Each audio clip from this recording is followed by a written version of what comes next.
we're live. It says we're live, It so says we're live, so yay. All yes. right. Good morning and welcome. I Yeah. want to introduce you guys to Sheri. Um, Sheri, I'm actually going to let you introduce yourself and tell us a little bit about who you are and where you are and all the good things. Awesome. Thank you so much. I am so excited to be here. My name is Sheri Poyant. I am from Cranston, Rhode Island, a little estate in the Union that used to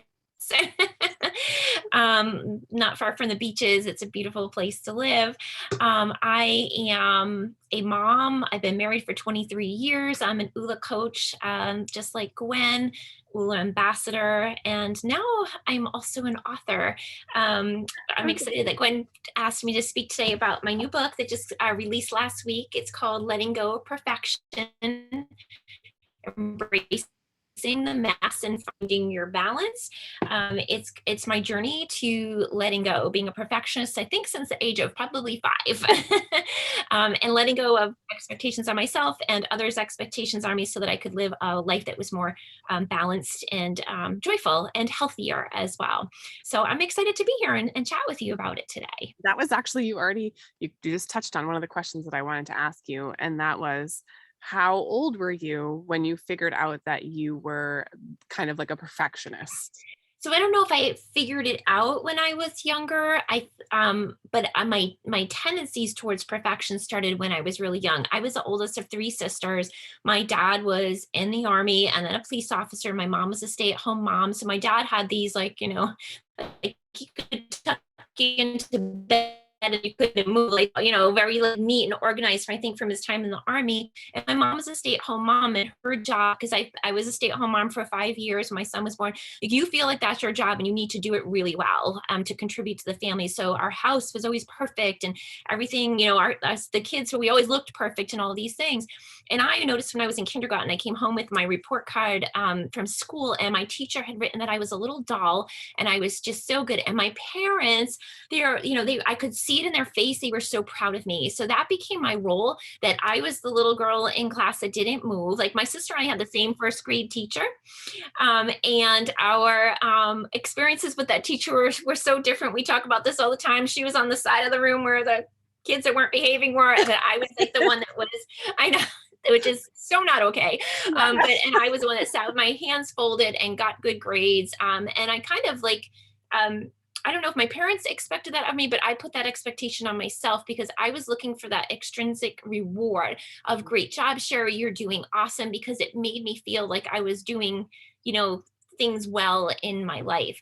I think I finally figured out that I was a perfectionist when, after I married Matt, my husband Matt. We've been married, like I said, 23 years. We've been together over 30. Oh my God. And when we first bought our house, I'd have like towels and stuff hanging, and I have the remotes all like lined up, and he would move the remote, or he would take the towels. And I'm like, then I saw there's a movie, I forgot the name of it right now, but with Julia Roberts, and it was all about like somebody with OCD. I'm like, oh my gosh, that's me. I'm like, I keep going around the house and I'm straightening everything because I felt like it was a reflection of me. I felt like my home was a reflection of the type of person I was, of the wife that I was, and of the mom that I was. And again, looking for that extrinsic kind of reward from other people telling me, hey, you're doing a great job. Yeah. Don't you feel like we're in this place right now? And I don't know if it's just that social media is bigger now or if that we're realizing it more now, but like, so many women and moms can see themselves in that same situation because we feel like we have to keep up. We feel like our life is more public than ever before. And it's like you see glimpses into our home where before social media, like no one saw your home unless they came over, right? So Right. it's like more in this public eye. Like, do you feel like that's affecting people more now as we shift with this change of social media? Absolutely. And this, all my things was even before all of the social media. But, we had this like notion of Insta perfect, right? Thankfully, they're kind of changing that on Instagram, but where you look like, oh, everybody's pictures and everybody's got their cute little hats and their cute little children and everything looks perfect. But you don't see what goes into making that picture like behind. You think about your Christmas. If anybody's ever taken their kids for Christmas pictures, you get it. I can remember taking my son for his 2-year-old pictures, and it was like the only time I did it because he's crying, I'm sweating, and then that comes out perfect picture, right? But really what happened before was the real and the fun stuff, about well, what had happened. But I think people do feel that pressure. And I think, as ULA coaches and with ULA Global as well, we are trying to help people to live differently and know, right, that we don't need to have this facade of perfection. Let's just be real. But I think that a lot of moms, especially women, feel that pressure. My book, I gave advanced copies to family and friends. And from 16 to 79, they've all said that they've seen themselves in this book. And I read a quote somebody posted the other day about how we had this good girl, mentality, or we were the good girls, and then all of a sudden you can't live up to that. And Yeah. then what does that do to us emotionally and physically? For me, when I had this connotation that when I was in graduate school, this was 30 years ago, that I was getting a 4.0. Nothing less than a 4.0 was okay for me, and honors in student teaching. And I did, but I almost killed myself doing it. I Yeah. ended up in the hospital twice with trigeminal neuralgia, headaches, autoimmune symptoms, getting tested for MS and all this because I wanted to make Matt proud of me, which he put no expectations of that on me. He didn't care what grade I'm getting. Right. My parents as well. And it had started my health spiraling out of control because stress does a number. When your body's in that constant state of stress, it really affects your immune system. And for me, that it just, it completely backfired. And as I've taught college, the last few years, I've taught early childhood teacher candidates. And what I try to instill in them is that it's about your journey of education. It's about what you're learning. It's not about that finished product. We do this even with early childhood children. We talk about the process of painting, the process of creating something. It's not really, so you send home that paper to the parents and they're like, okay, it's a blotch of paint. But Right. the process of getting that on there, mixing the colors, using different materials, is really what's important. And that's what I try to instill in my students. I try to instill that in my son. And then I try to live that way now as well. But that's a hard lesson to learn. And that's why I want to share it with other people. Yeah, and because I know your story, I know that that time in graduate school was not your tipping point. So like, so, you would Mm-mm. think like, oh crap, like Sheri went through all that and that's like, whoa, that's my wake up call. Okay, I'm not going to do this anymore, but I know your story. So Yeah. tell me a little bit about when your tipping point was. Like, when did you actually realize that? Yeah. So it's 3.5 years ago now. I can't believe it. But again, I was back in teaching, and when you're an early childhood teacher too, it's any teacher, it's a big job. And I was somebody who put in 125% because I wanted to give my students the best opportunity. At the same time, I was a wife with Matt's. My husband works very long hours, so everything kind of, he helps out as much as he can, but a lot of things fell on me. As moms, we're working, but we're also filling out all the forms for school and for camp and making the lunch and making sure the market is done and making sure the uniforms or the clothes are ready for school, all those kinds of things. So, and then I was trying to be a really good mom at the same time. And I went back to work for the first time, full time teaching. And at that time, this was my second year back. My son was going through a really difficult time. He was being cyberbullied. Oh, And when your child is being bullied, it not only affects your child, it affects everyone. It created such anxiety in me. My son was going home on the bus by himself to the empty house for the first time, and I had always been the one to pick him up and drop him at school. And I remember him texting me that this one week when everything kind of exploded on me, and he was really down, and he was going home alone, and I couldn't leave work. I had just returned back to work after my mom had just passed away from Alzheimer's disease, which oh, was, if anybody has a relative or someone who's had that, it is a horrific disease. The same time, I was sick with autoimmune stuff coming up from the stress, and I had a really, really, really stressful classroom. So my son was texting me, and I couldn't leave because I had a staff meeting. And that week, a couple of days later, I stood in my classroom at the end of the day after crying a few times during the week, and I called my doctor and I said, I need help. I said, I was going through depression because I was just seeing no way out of all of this stress. I was anxious, I was sick, and I was really worried about my son and trying to grieve for my mom. So that was, when they say somebody's, that point, right? That, like you said, like you realize. So I ended up leaving my job. I took a medical leave and then I went to therapy. I worked with my doctor and then I made some huge life changes. We went, all toxin free in our home. We just researched different ways to help me with depression and anxiety, which was wonderful because I don't really suffer from it anymore. Once in a while, a little depression will come in here and there, but for the most part, I my mood is really really great. But I learned even how to use that with essential oils or with food, or with exercise and meditation. So I learned a lot. I healed, and now I'm on a mission to help as many women. I know there's other women out there who are feeling this, to know that you're not alone, that there is hope, because I couldn't get off of my couch. I would diffuse, if anybody knows essential oils, Valor, every single day next to me, just trying to heal and to figure things out. And thankfully, I have, and I just, as I said, want to share that with everyone else. Yeah.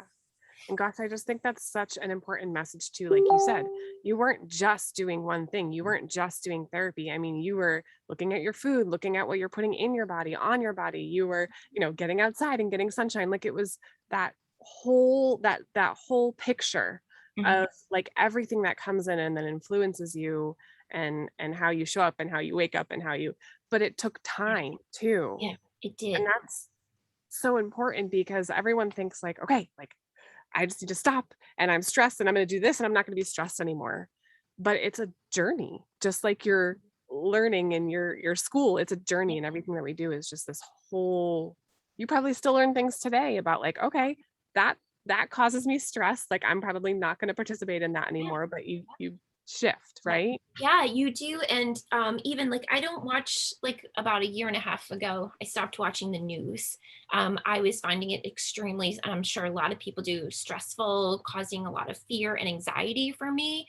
But then I just have found myself lately going on and like looking at what's going on in the world. And again, my Matt said, I don't want to hear about this the other day. It's my day off. I said, Yeah. I know. And it's like, I have to, so it's like, stop. It's like, I took everything off of my iPad that wasn't just like reading or something, or Netflix. I watch Netflix once Yeah. in a while, you know? But I do, it's a constant struggle, especially I think today for a lot of people to limit the stress that's coming at us.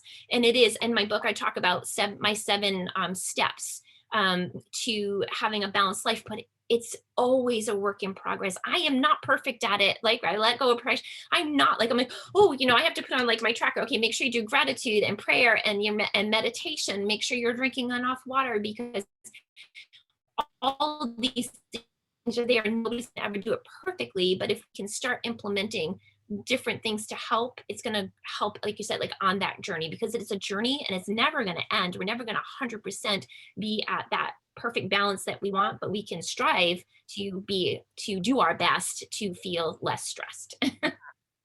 Gosh, yeah. What would you say, like if someone's sitting here listening to this and they're like, okay, like I feel like I can definitely relate with some of those points.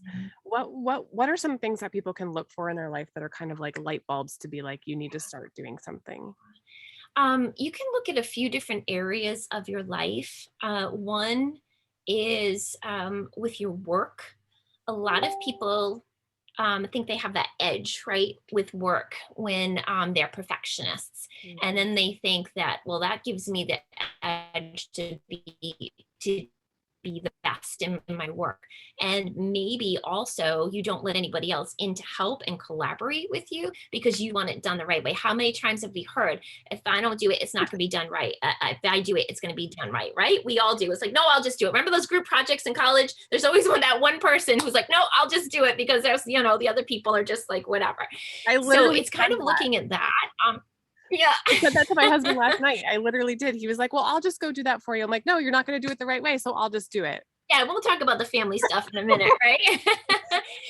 And then another thing with perfectionists is that you procrastinate, because if you can't do it the right way, you don't get it done at all. So if you have, like right now, my office is a mess, but if you have projects that you're procrastinating on, say you want to create a website for your business and it's not going to look like this professional done way, and you put it off, put it off, put it off because you're not going to do it perfectly, that's like another sign as well. So look at your relationships with work, your ability to collaborate and wanting to do everything yourself, and the procrastination. So those are kind of some areas. And if it is, then it's like, okay, maybe start thinking about some ways that you can let people in to help you. That's one of the biggest things with perfectionists, like you just said, Gwen, we want to do everything ourselves. Look at what your family, like, are you doing everything in your home? My son is 16. He's been doing his own laundry probably since fourth or fifth grade. Is it folded the way I would? Nope. Right. Is it all hung up the way I would hang it in the closet? Nope. Is it done? Yes. Yeah. So that takes something off of my plate, and that's something you have to let go. When Matt or Andrew, my husband or my son, fold the towels, are they folded the way I would? Nope. But are they done? Yes. Yeah. Right. So it's like, it's letting people in to help you, but knowing that your way is not the only way to do things. And sometimes just having it done is a relief, you know? My son's made his own bed since he was little. Like, I really have over the years enforced that, and Matt, my husband, helped me to let go of it being perfect. Like think about this: if somebody in your family folds the laundry, are you refolding your t-shirts? I Yeah. mean, I used to work a long time ago before my teaching. I was in retail and fashion merchandising, and I would work at Gap Kids, and it was like lining everything up, and I knew how to fold everything perfectly. But nobody's closet, it doesn't matter. In the end of the day, it doesn't matter. And if things like this, like, you have to go to the market because your husband's not buying the brand that you want, Yeah. or you have to do, all the yard work because you want it to look a certain way. It's that all of those things can hold you back from joy and having fun. So if everybody pitched in and got those things done, then you can go out and go to the beach or go for a bike ride or do things as a family. And this is something that I learned from my mom. My mom was so proud of our home, and I appreciate all that she did. But you know what I remember about my mom? I remember my mom on her hands and knees washing our kitchen floors all the time.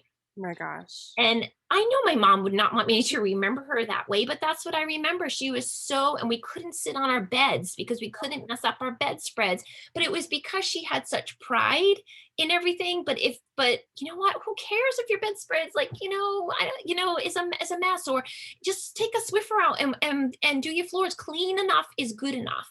Right. And you don't want, any mom out there, listen to me, please. You don't want your children remembering you cleaning all the time. You want them to remember you dropping things and going for a walk, or taking them to the park, or watching.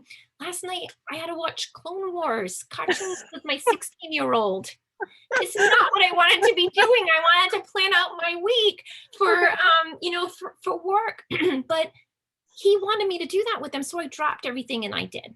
Yeah. Okay, I'm watching cartoons. I love Star Wars, but it's not what I wanted to be doing. Right. So Right. so to kind of get the point is that that's what we want our kids to remember about us, and that's a legacy we want to give them as well, because we want to take that expectation of perfection off of them. And I'll just give one more little point about our kids, if you don't mind. Yeah, please do. I remember when my son, now I'm an early, like I said, early childhood teacher, elementary. So I have that background where my son's pediatrician always said, you know too much to me. It's dangerous. Right?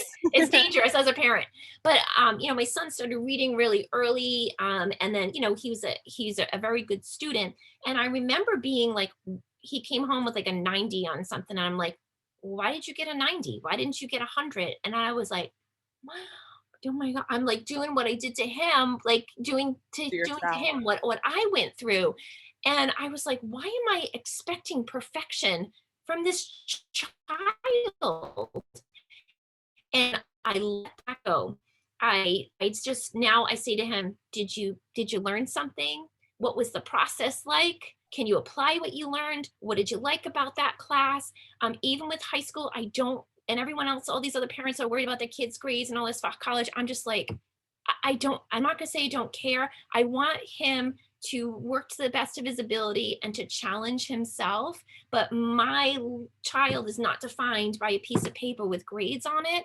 And I that's something that has really helped me with him, because I know he was feeling the pressures of me expecting him to be a perfect parent. As long as you're trying, as long as you're challenging yourself, as long as you're learning new things, that's what I feel is important. And I was that mom, like parents like in the middle school be like, oh, did you go online and did you check and see? I'm like, no. I'm like, he's in middle school. He can nobody touch my homework. He can check his homework. He can study for his tests. He can take care of that. And I tried to go helicopter off, hands off, because Matt will go like this to me if I start helicoptering around, because they say, when we're hovering over our children, he goes like this, and I'm like, okay, stop helicoptering. Back off, back off. Mhm. Wouldn't you Yeah, say, you just said, your child is not defined by the piece of paper that's in front of him. And wouldn't you say that that also extends to the parent? The parent is not defined by the piece of paper that we want to define our kids by, right? right. Like, Right. How about like if you go back to that degree I had where I got the 4.0, not once did anyone care when they were hiring me that I right, had a 4.0. Nobody cared. They right. just want to know I had a teaching certificate. They didn't even care what college that I went to. I'm just being like God honest truth here. It's never nobody ever cared about that. Yeah.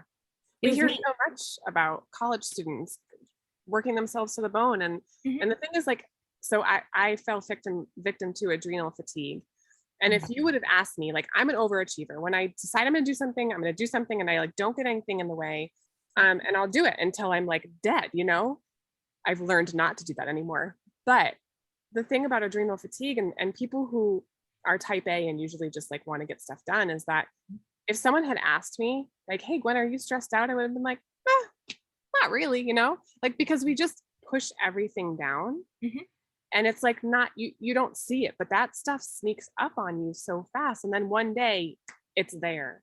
And like for me, it came up in physical symptoms. Like I could see it in my body, my eyes got wicked puffy and baggy, and I eat really well and I exercise, but that doesn't matter unless you're pulling all those things together. So it's like that stuff sneaks up so fast. And once you have that amount of stress in your body, like your hormone levels change, Yeah. your chemical structure changes. Mhm. It's such a huge, and from that point, then you can understand why it takes so long and why it is such a journey to bring yourself back to grounded. And then sometimes it's once you've done that damage has happened for me, I always have autoimmune symptoms. I mean, I do everything that I can to keep the inflammation down and do all that. But, when I went through that time 3 years ago, I love to run and I've run a couple of marathons. I was training for a full, but it's just not not aligning with my body right now. So I'm doing training for a half marathon, but I would go out and run. One morning before I was teaching, I ran and all of a sudden I started coughing and my gosh, what's the matter with me? I looked down, I was covered in hives and I was this close to an anaphylactic reaction. I took Benadryl and my inhaler and my son has EpiPens and I yelled for him to grab one. I have a now have an allergy to cold when my heart rate goes up too high. So, Wow. and that is with me forever now. It was because of the stress that my body was going to, the histamines, were releasing. So if you can control the stress now, if you don't have all these symptoms, but if you do, there's like I said, there is hope. Like with Glenn and I are talking about, all of these physical things, you can do a lot of healthy and choices and different things to support your body so that you can try to keep it at bay. Yeah. Gosh, it's so important. What would you say for the people who are like, okay, yes, yes, yes, everything Sheri says, yes, that's me. And now they know the signs. Yeah. What are like a few things that you can give someone to start with today where they can just start the healing process? Okay. Where would they begin? The biggest one is, and this is the hard one, but it's staying mindful and in the present. When I went to therapy, the best thing that I ever heard from my doctor had said, when you worry about the future, it creates anxiety for you. When you're focused on the past, that can create guilt and depression. So if we can try to focus on staying in the present moment, it's Mhm. going to help to relieve some of the stress in your body. Ways that I do that is, I don't know if I have my journal here. Actually, my computer's resting on it. That's me, imperfect. I was trying to look at my computer. So I have a journal every morning. I write down 3 things that I am grateful for. I do 4 affirmations. Affirmations are I am statements or I can statements. They're the way that we speak to ourselves is just so important. And our brain cannot tell the difference between the truth and the lies that we say. So if we say, I am worthy or I am healthy, your body and your brain, you're going to believe that. If you're saying, I am not healthy, I am stressed, I am not good at this, then your brain cancel, cancel, delete, delete. Your brain starts to believe that. So I write down 4 affirmations that will help me each day.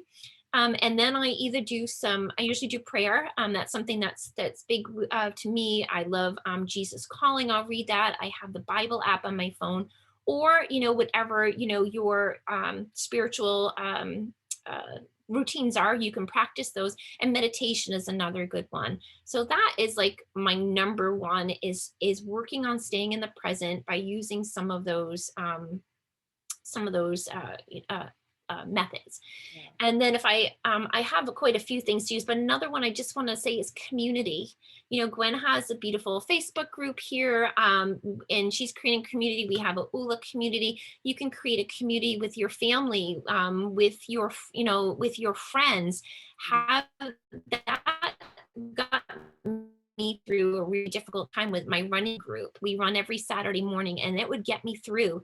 I was so depressed that, I didn't know if I was going to find a way out of where I was. But every Saturday, I knew I got up in the morning and I'd run with my friends in Newport, Rhode Island. And it was my saving grace. It really was.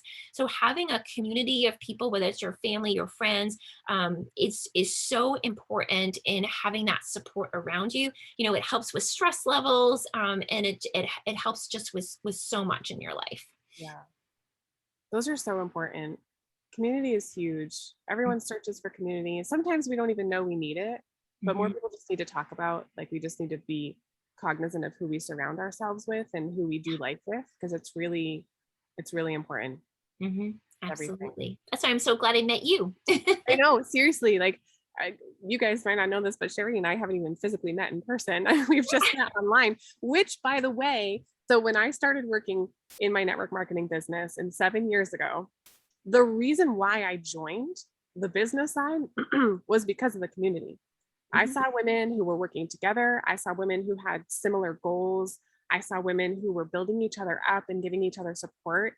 And I was a brand new mom. I had just had a baby, first baby, no idea what the heck I'm doing. And I was like, please pick me, help me. I just wanted to belong. And that's like one of human nature's biggest needs, is just to feel like you belong. So, community, Absolutely. connect with people. Don't be afraid to reach out. Read Sheri's book, because it will help you so, so much. And I don't know if you have any last little tidbits before I ask you where we can find your book. Anything else you want to? I think I want to say, please give yourself grace. We're all doing the best that we can. So even if you've been a perfectionist or we've all made mistakes. I mean, as a parent, I've made mistakes. As a wife, I've made mistakes. As a teacher, I made mistakes. But you know what? If we can take those, instead of thinking of them as a failure, but we take those as learning moments, I truly believe that we can, move forward in a beautiful way, and just giving ourselves that grace and know we're human. Perfection and perfect, no one here on earth is meant to be flawless, right? But as long as we take what the mistakes we've had, or I don't like to say failures, but whatever it may be, turn that around and learn from it, and then just move forward. With ULA, we always say where you are is just where you are. It's not who you are. And then that is so true. We are not defined by our past. And again, don't worry about your future. Just think about what you can do today to move forward a little bit in your journey. That's perfect. I love that. I love that so much. Gosh, thank you so much, Sheri, Oh, for being thank here with us you. this morning. It's been so amazing. I want everyone to be able to find you and connect with you. So tell us where we can do that, and tell us where we can find your book. Sure. So you can follow. Oh, and listen, if you're on Instagram, go ahead and follow me there today, and you'll see a really funny Reels video that I did that was so not perfect. I'm putting myself out there, you guys. So go check that out. But you can find me on Instagram or Facebook at Sheri Poyant. It's SheriPoyant. My website is sheripoyant.com. If you want to grab a copy of my book, it is in Kindle and paperback on Amazon. So just look up Let Go of Perfection, and you'll be able to find that. And in the back of the book, there are some free resources. I have, when we talked about those affirmation cards, I have a whole bunch of affirmation cards that you can print out and start using right away to help you on your journey as well. Very cool. Hi. Awesome. Gosh, Sheri, Yeah. thank you so much. Thank you. Thanks so much for having me. I appreciate it. Absolutely. All right, you guys, if you catch the replay and you have questions, let us know. Connect with Sheri on Instagram and grab her book. You will not be disappointed. Obviously, she's a wealth of knowledge. And happy Monday. I hope you guys all have an amazing Monday. Yes. Thank Yay. you. All right, we'll catch you later. Thank Bye, you. guys. Bye.